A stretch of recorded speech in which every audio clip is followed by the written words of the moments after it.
Bodo latest update बयखौबो बरायबाय दिनैनि रादाबखौ फरायदों आं प्रमोद खाख्लारि। गिबि निउज आपडेट दङ।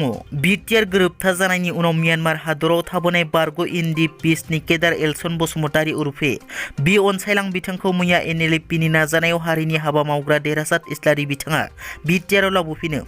चिरां जिल्ला रुनिखाता पुलिस थानानि सिङाव थानाय लाइमुथि निजोरागुरि गामिनि बारग' NLFB एलसन बसुमतारीया न'फारसे फैफिननायखौ बिफा निपन बसुमतारी आरो बिमा सालनि बसुमतारीजों लोगोसे न'खरनि सोद्रोमाफोरा जोबोद गोजोननाय फोरमायदों आरो NLFB आरो देरहासात इस्लारी बिथांमोना गावनि फिसाखौ लाबोना फैनायनि थाखाय बिथांमोनखौ साबायखर बावो बिमा बिफाया। मख'नो गोनांदि बारग' NLFB एलसन बसुमतारीया 8 बोसोरनि उनाव गावनि न'आव फैफिननो हाबाय। बिटिआर गोरोबथा बादियै बारग' NLFB सरकारनिफ्राय 4 लाख रां अनसुंथाइ होनायखौ एलसन बसुमतारीनि न'खरा दासिमबो मोनाखै। बे अनसुंथाइखौ मोनोब्ला रंजानाय मोनगौमोन होनना बिफाया फोरमायो। लोगोसे एलसन बसुमतारीया ड्राग्स जायोमोन आरो केम्पनिफ्राय खारखोमादों बुंनाय बाथ्राया नंखाय।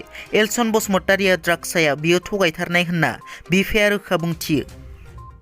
टकिअ अलिम्पिक 2020 आव भारतनि सिलभार मेडेल देरहागिरि सायख' मीराबाई चानुआ मणिपुरनि पुलिस बिफाननि ASP नि बिबानखौ आजावबाय।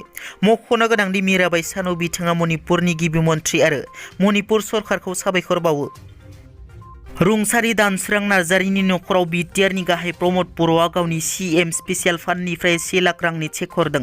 बाक्सा जिल्ला गरेस्वर बियाबनि सिङाव थानाय बालाबारि गामिनि राजेन नार्जारिनि फिसाज्ला दानसोरां नार्जारिया गवायाव नेशनेल किक बक्सिं चेम्पियनशिपआव गल्ड मेडेल देरहानो हानानै न'फारसे फैफिननाय समावनो रुंसारि जादोंमोन।